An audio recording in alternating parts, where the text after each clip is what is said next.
Hey guys, welcome to today's video. Today I'd like to talk about attachment styles, but I'm going to be sharing more specifically on why you are not your attachment style.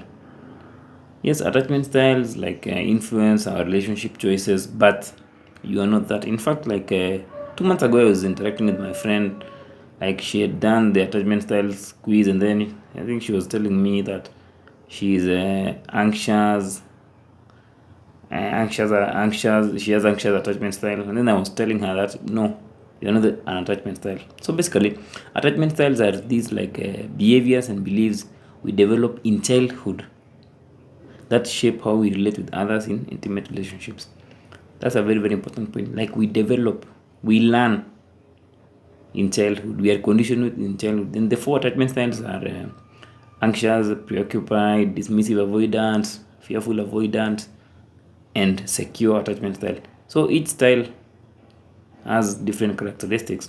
So I'll be sharing with you the characteristics of different style just to help you with insights, and then I'll explain to you why you're not your attachment style.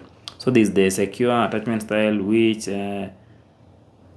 like someone with this attachment style has a positive view of themselves and others.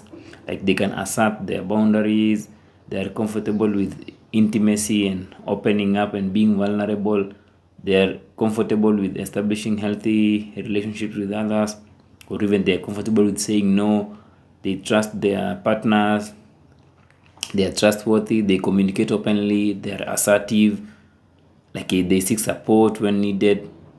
So that's secure attachment style.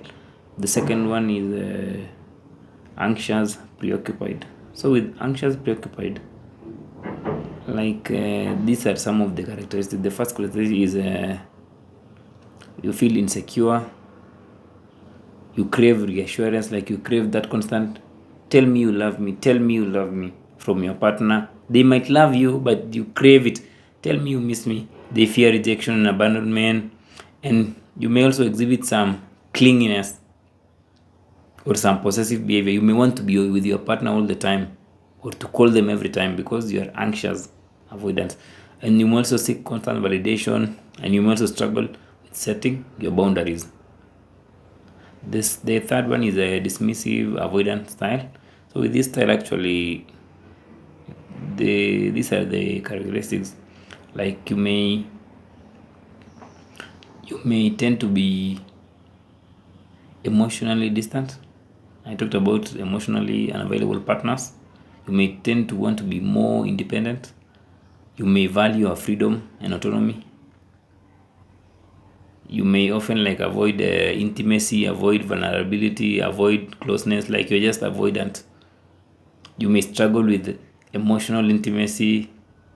You may have difficulty expressing yourself or expressing your needs. You may, instead of expressing your need, you may shy away because you're afraid of expressing your emotions.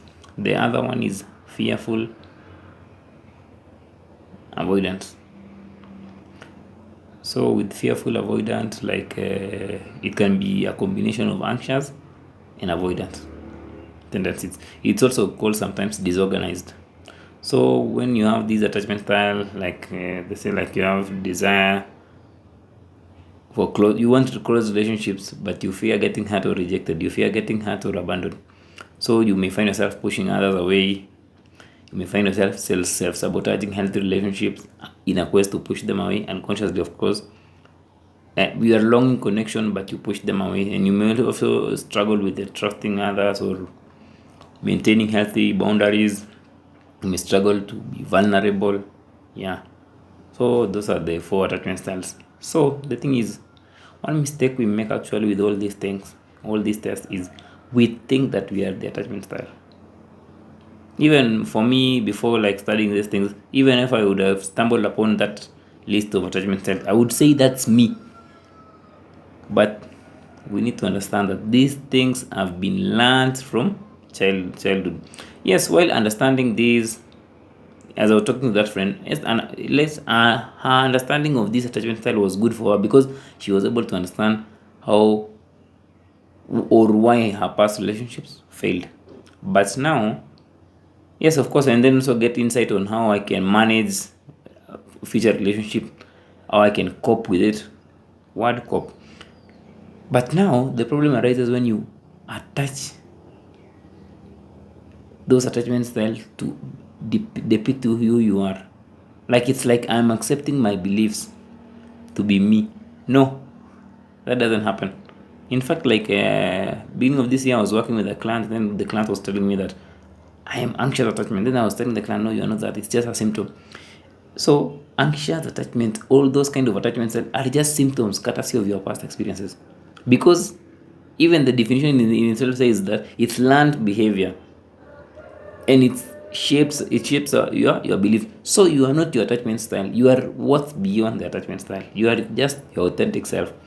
So instead of looking for ways to cope with these attachment style, like to navigate relationship because you know your attachment style, always strive to go to the root of the problem. When you go to the root of the problem, you are going to clear or to work on what caused that attachment style.